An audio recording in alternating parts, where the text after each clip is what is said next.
Oui, mon père était fermier du côté de Fontainebleau, Melun. Et c'est là que je suis né, mais je n'y ai vécu que jusqu'à l'âge de 4 ans.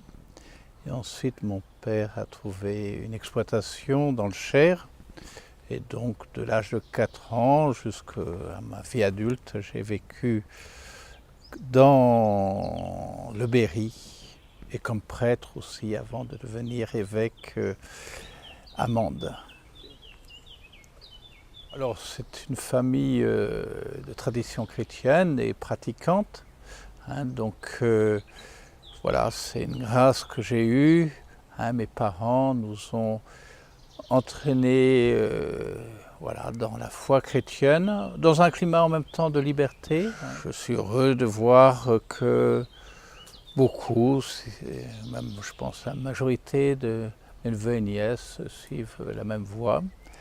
Donc voilà, je dirais là aussi un enracinement à la fois solide et serein.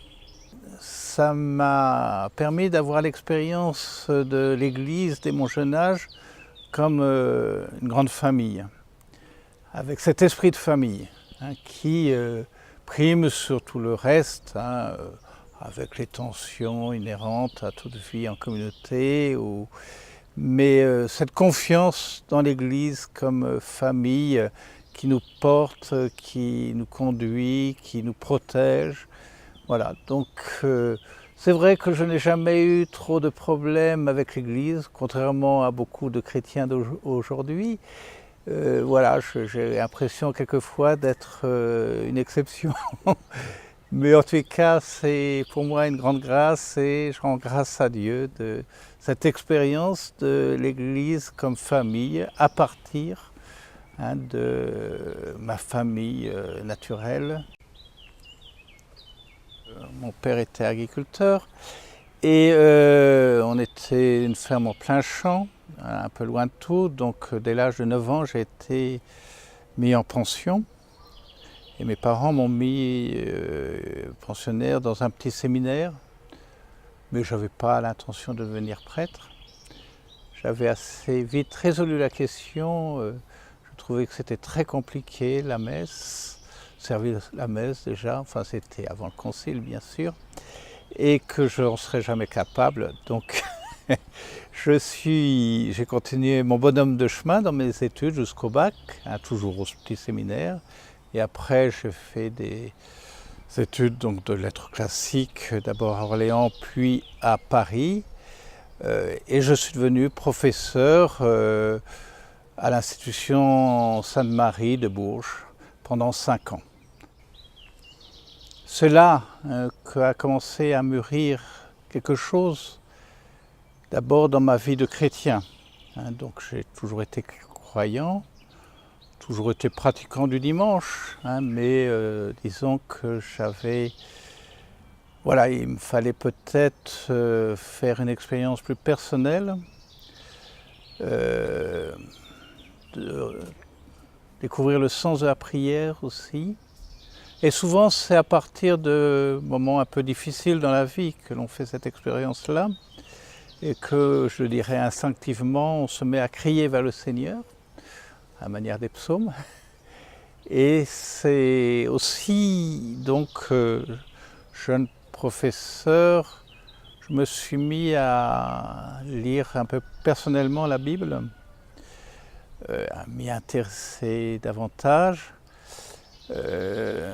et à faire le lien entre ce que je vivais de difficile ou de beau et ce qui était raconté dans la Bible. Et plus particulièrement, je dirais, il y a un passage qui m'a beaucoup parlé à ce moment-là, c'est dans la lettre aux Romains, lorsque saint Paul dit « Vous n'avez pas reçu un esprit d'esclave pour tomber dans la peur, mais un esprit de fils adoptif qui fait que vous écriviez Abba, Père ».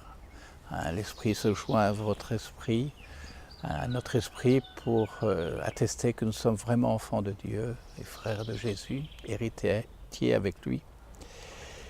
Alors c'était une expérience spirituelle un peu fondatrice pour moi.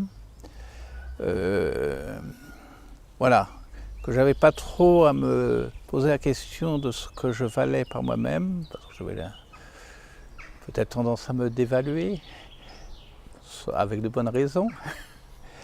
Mais que ce qui faisait ma valeur, c'est que Dieu m'avait choisi pour être son enfant et m'aimait, et comme un père aime son enfant, et que c'était cela auquel je pouvais m'appuyer.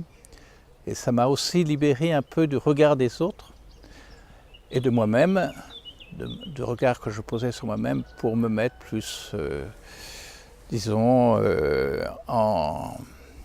ouvert à la vie et ouvert aux autres.